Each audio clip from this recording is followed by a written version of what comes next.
Hi, this is Sonoria going on with my story, part 33, I think it is.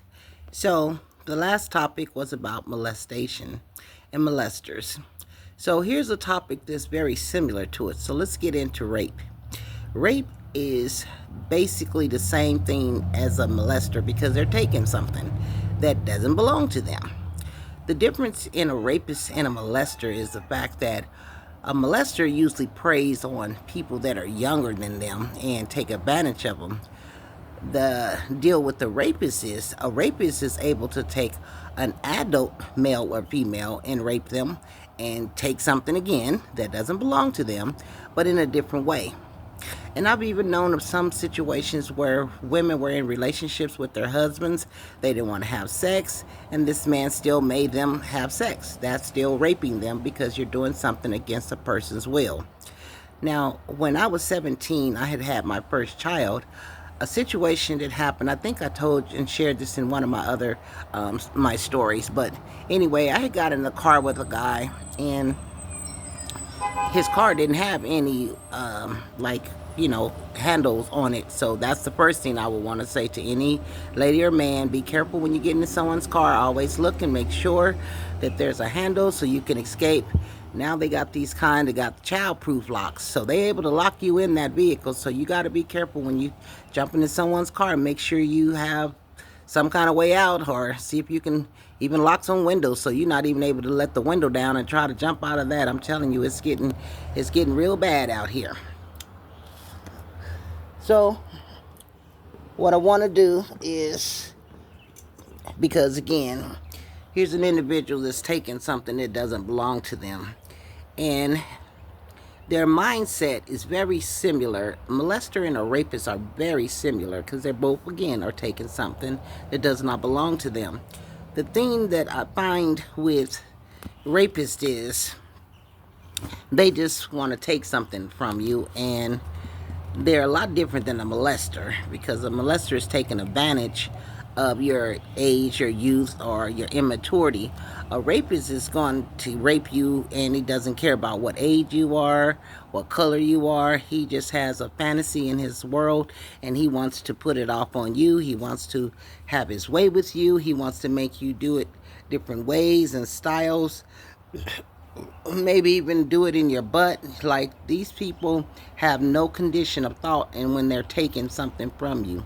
So we have to really be aware of rapists as well as molesters. They are two different things, but they both play a very same part. They both are taking something that does not belong to them, or that has not been approved of by the person they're taking it. When I was raped by this guy, he was older, and he had offered me a ride, and I had been out there waiting on the bus for a while, and the bus hadn't came. I was cold. I was in Denver, Colorado. I just had my daughter. She was like a couple of months old, and a friend of mine was there from St. Louis, happened to be visiting me because she knew my baby's father, because we all were in Job Corps together. So she was at the house, and I told her, I'm going to go and check on my sister. My mom left town. My sister's at work, and I'm just going to take the bus and go check on my sister, which I did. So I'm waiting on the bus, which is the Colfax bus in Denver. It's the main bus, runs all night, all through the city, anyway.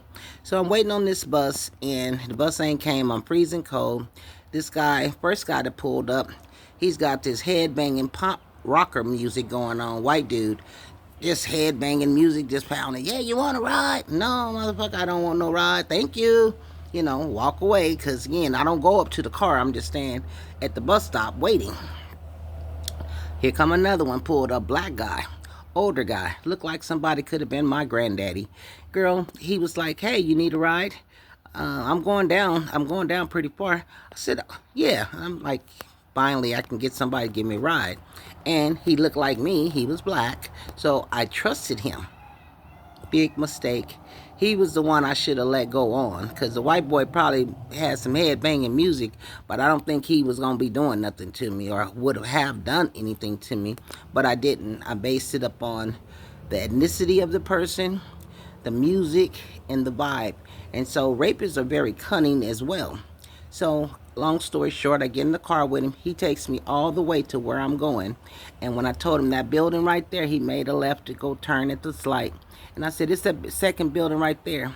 He pulled, and it was a construction going on that street, and so was some cones. And so I thought he was going to pull up a little further and then, pull over to the side so he could let me out. Honey, I looked up, he had a knife to my throat and told me, get over, scoot over, get over there next to him and stuff. And I was like, ah. Now, mind you, I'm not a simple type of female. I'm alpha male, female. So I'm like, I don't scare very easy. So for me to have been afraid and for this person to have ran game on me and got me, I really felt bad because I felt like a little kid. I'm at this man's disposal. He's telling me to scoot over. Now, you don't think, but he's able to actually drive the vehicle and keep the knife on me at my throat. And when he got caught, you could still see the print in my neck from how hard he was pressing the knife against my neck. And he told me, get over. And then he started feeling all down in my shirt and stuff and frisking me and stuff and trying to decide like where he gonna take me to do what he want to do. So he ended up, at that time, there was Sheridan Airport, and there was a place where you can go look out where people go and smooch and, watch planes land and come and go. And so he took me over there. And before I had got in the car with him, when I went to go check on my sister, she wasn't there. She didn't go to work that night, and I didn't know that. So across the street from there, a friend of mine worked at Wiener Schnitzel's. It's a donut place in the mainland. And so I went over there, and my girl hooked me up. She gave me a free drink, and then she gave me like 2 donuts. And I was like, okay, I'll see you later. So I left and went on to the bus stop. Mind you, I still got this drink. So when this guy did that, I still had the drink, and I don't recall having the donuts or having the bag or anything with the donuts in it, so I don't know about that. But I can tell you what I do remember. I had that drink. And so when he had pulled over, he went so far, and then he took me to this area that he thought was pretty secluded, and he was going to do his dirt there because a lot of people go there to smooch, and so it wouldn't have been uncommon to see somebody having sex in their cars. It was just one of those things. So he got me there, and he's filling me all up and stuff and running his hand and stuff, and he's wanting to have sex with me right then. And I'm crying and stuff, and he's telling me to shut up, and I'm like, that's just making me more nervous and more scared. And I'm like, please let me go, please let me go, please let me go. And he wasn't buying nothing. He wanted me to shut up. That's what he wanted, is for me to quit crying. And I mean, I was like a 12 or 13-year-old kid. I was just crying, oh, please let me go, please let me go, oh, don't hurt me. And he didn't let me go. Let me say that. He did not let me go. And cars kept pulling up on the side of us, and behind us and stuff. And so I believe that he got nervous and decided he wanted to leave that area because it was too much traffic. And in the event that I would have got loose or something would have happened, he didn't want to get caught. So he left that location. He made me throw my drink out of the car, and he let the window down just enough, and I threw it, and it hit his car, the window, and the drink, actually, some of the soda fell down on his window and then outside the car, and it was out on the ground. So when he did get caught, because he did end eventually, I convinced this man. He ended up taking me. He took me to a place. Now we're in a residential zone close by that area. He takes me to a residential area, and he doesn't let me out of the car on my side. He pulls me across to his side, to the driver's side, and is holding on to me. And I said, hold on, I got to put my shoes on and stuff. And so I tried to go toward the back because what I was trying to do is look at his license plate. So if I did live, I was going to be able to tell them, who he was, what license plate, what kind of car, da-da-da-da-da. For a long time, for years, I remember that man's license plate. I don't know it right now to this day. If I did, I wouldn't put it on here anyway. But long story short, he snatched on me. I think he knew. He said, don't you even try to run, because I thought about that too. It's like he was reading my mind. Every thought I had, I was giving out signals to him, and he was like, no, don't even try to run. You try to run, I'm gonna kill you, and this and that. So he's got me up, and he's grabbing me, and he's pulling me. He takes me down in alleyway of some houses, and there was a couple dogs that were barking as we walked down the alley. There were dogs that was barking. I seen a couple lights come on. I was like, I hope somebody comes outside. I hope somebody comes outside and want to know what's going on and come back here. But nobody ever came. And so he carried out his act. And when he took advantage of me. He just had sex with me the way he wanted to. He didn't ask me. He didn't care. He wanted me to shut up crying. And I was just knowing that he was going to kill me and leave me there in the back of these people's home on the ground. So I was so scared.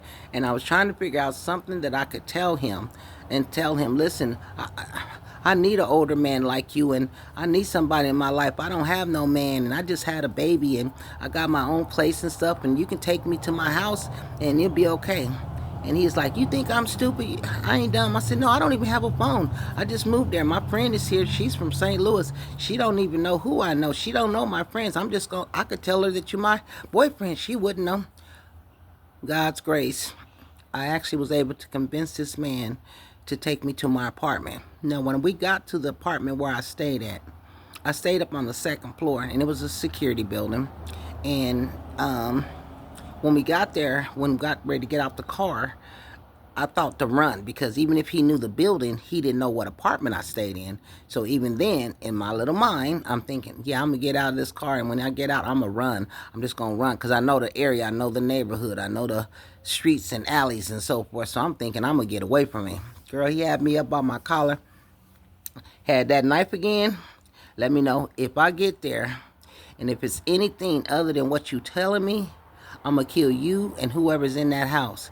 All I could think about was my baby, and I didn't think about the other girl or what might happen to her or me. I was so concerned about my baby, and my baby being killed, and I'm being killed, or both of us being killed in this savage way. And so he snatched me, and we went up to the door, and I said, well, I didn't bring my key because my friend is up there. So I rung the buzzer. And downstairs, my manager lived downstairs, and she always had her door open. I don't know what it was. It wasn't like an open door policy, but it was open. So if you needed her for anything, you could go down and talk to her about it. She was a really nice lady. And so he took me upstairs, and he's looking all around, and he's cautious, but he doesn't know. So we get to the apartment, and I tried the doorknob. Well, when I buzzed, she knew it was me, because when she asked, who is it? I said, it's me, let me in. I got a friend with me. And so, oh, okay, she buzzed. And so now me and him is going. He said, I'm telling you, if we get up there and if it's anything, I'm going to kill you. I'm going to kill everybody else in there. So we got upstairs, and she had unlocked the door because she knew I was coming. So I was like, okay, oh my God. I felt so safe now. I'm in my home. So I'm thinking, my mind's steady racing on how to get this guy, how I could attack him or do something to get free. But now I get inside of my apartment, and would you not know it, my daughter, I don't know, I think she might have been 3 or 4 months old daughter, is in the living room on the sofa. No reason for her to be on that sofa, because she has her own room, she has a crib, this is my firstborn, she got everything she needs, trust me when I tell you that. So I was like, why is she in here? Why is she on the thing? And I went to go pick her up. He told me, no, leave her right there. I said, oh my God. So now he's got a bargaining tool and some chips to play with, because now he's knowing if I act any kind of way, he's going to threaten me, and he's going to grab my baby. So she was like, hey, hi. And she went to introducing herself, and he said, hey, how's it going? I said, yeah, this is my friend. I said, this is one of my boyfriends or whatever. And I said, yeah, I was telling him that you was here from St. Louis. Yeah, I just got down here. I only been down here for about a week now. Yeah, we met in Job Corps and this and that. So now he's knowing the story I told him is true. He said, well, y'all have a phone? And she's like, no, we ain't got no phone. She just volunteering information. Good thing I had told the man the truth, because he was really testing to see if I was lying. God is so good to me. But the incident did happen. But just being able to convince him to take me home, and for me to be able to die at my own place, was just a pleasure for me. But then I was nervous, because then my daughter was in a situation and she was involved, and I didn't want her to be that close to this crazy person. So I told you I had created this situation inside the kitchen, and he kept having me sitting on his lap. So I was right there, and I don't know where the knife was. I was just still thinking about that knife that had been up to my throat. And so I'm thinking, yeah, well, I'm not finna start nothing. I'm gonna try to see what I can do and try to get this man off me. As long as I can live, I can take the abuse. I can let him do whatever he's gonna do to me. Even if I gotta go in the bedroom and have some more acts with him, let him leave, and long as I can live, I was going to be okay with that. And like I said, so the pain that a perpetrator bestows on you, it is very painful, but it's the memories that cost you long after the effects. So I tried to tell her what happened and whatever, and she's like, he what? And I was like, oh God. He jumped up, he's looking, what's going on in there? I said, nothing. I said, she didn't got this she's got the dishwasher. It's just full of soap. It's all on the floor and stuff. And I said, and then you didn't even empty the trash. I said, I'm going to go out here and take this trash. Well, no, let her do it. I said, no, I can't let her. I can't let the manager see her. She ain't supposed to be here. I'm going to have to. I said, come here, look. I took him to the window. I let him look out the window. I said, see, there's a trash can right there. I'm just going to go. You can watch. You can just watch. Baby, you ain't got to worry about me. You can just keep looking out the window. You will see me go to the trash, and I'm coming right back up. Don't worry. I ain't going to leave you alone in here with her because she might try to take my boyfriend. So I played it off like that. I couldn't wait to get out that apartment. I took the little trash on downstairs. I ran straight into the manager's office, her house, and I told her, there's a guy that raped me. He's up in my house. I need you to call the police. I can't stay long because he's still up there. He's waiting on me to come back. I told him I'm going to empty the trash. She did that. She called the cops and stuff. So I went on out the back door, and he could see me. I looked up, and he was showing up in that window looking right down at me. And I waved and started smiling and stuff. And I went on back, and I was running, trying to get back up them stairs to let him know everything was safe. But honey, I had did what I needed to do. Thank God that I was able to convince this man to take me home. Thank God that the landlord, the manager, had her door open. Everything happened for me, but the incident, there was no prevention. That happened. I got raped that night. So long story short, I was talking, and so now he's actually showing her this game that he plays in Vegas, some gambling game with solitaire. So that was a game that I learned, and I actually learned to watching him teaching her, and they play for money. So he was showing her that, and she was all into it and whatever, and so they was vibing with each other, and he didn't care because he had me right there on his lap. So then a knock comes on the door, and I didn't hear the buzzer downstairs like when the cops got there. I don't know the manager. I'm sure they buzzed her door or whatever, because they didn't buzz my door. They buzzed her door or something, but I never heard the buzzer. Usually I can hear the buzzer, but I guess we were talking and I was caught up in the situation, and I was still trying to figure out a way to get my daughter off the couch and to put her in the room so that when this altercation happened, that he wouldn't just run and grab my daughter and have her as a hostage in some situation. So I was telling him I need to put her in the bed because she don't need to be out here, around us smoking and stuff like that. And he's like, no, just leave her there. So I was like, okay, I'm not going to be able to move her. So I'm trying to figure out how I can put some distance between him and I. And I'm not going to be able to tell this girl because last time I tried to say something to her, she almost got us both killed. Well, he did what? So I said, oh, shit. Okay, so there was a knock on the door. And then she said, I said, I don't even know. That might be my landlord. I said, she's got my pots. And he jumped up with us. And he grabbed me to him. I said, no, it's my manager. She got my pots and pans and stuff. She had borrowed. I'm sure she's coming. I don't know. She's coming awfully late, though. And it was nighttime. And so she's like, I'll get it in. She won't know. We'll just act like we're just in here hanging out together, all of us. So she ran to the door. And she opened that door. They threw her ass on the ground so fast, had guns pulled, grabbed him, and he tried to run. I tried to run to get away from him. They tackled him down on the ground and shit too. I guess I look like a girl, so they figured I'm not any harm, but she kind of looked like a boy. She was kind of butchy looking. So they had her ass on the ground right along with him. And then I was crying. I was like, yes, he raped me. Yeah, he raped me and this and this and that and other. So they took him to jail. You should have seen the look that he gave me. I will never forget the way he looked at me. And he was like, this dirty bitch, she done got me caught up. This one here got me caught. Like, you could tell he was so angry and so bitter at me for outsmarting him in his little game. And anyway, he went to jail, and I end up before we got to that point. Let me explain something to you. I was driving one day, ain't got no license. I always had a car, and so I decided, just like when it happened with my sister, I had a car, but I just figured I'd take the bus that night because, again, I know I'm riding dirty, so I don't always just drive just because I had a car. Sometimes I would just take the bus. Long story short, I'm at the stop sign, and who do I see? Him walking across the street coming from the liquor store. I said, oh my God. I panicked. I started shaking.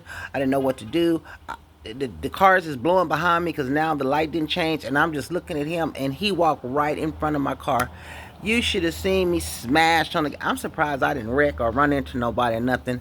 I was so paranoid. And then I called up the police station and said, why is he out? How did he get out? Nobody told me this man is out.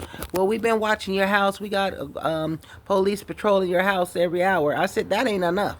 This man knows where I live, okay? And I'm still living there. I had to move. I ended up moving from there, but and then we ended up going to court. But anyway, I moved from there. I had to move because him knowing where I was just panicked. And they was trying to tell me, I didn't see police cars regularly going through the neighborhood checking on me. No, I didn't see none of that. I seen one or two every now and again, but that wasn't, this man could have got me anytime he wanted to. I was scared to go outside. I was scared he was going to catch me. It's a lot of paranoia normal that goes into stuff like that. Long story short, I did end up going to court. He ended up getting prosecuted, and that's the end of his story. So, moving on. Okay, I'm out of time. Anyway, I'll be back, and my story, I think part 33, 34, I don't know. But we'll get them numbers straight for you eventually. Okay.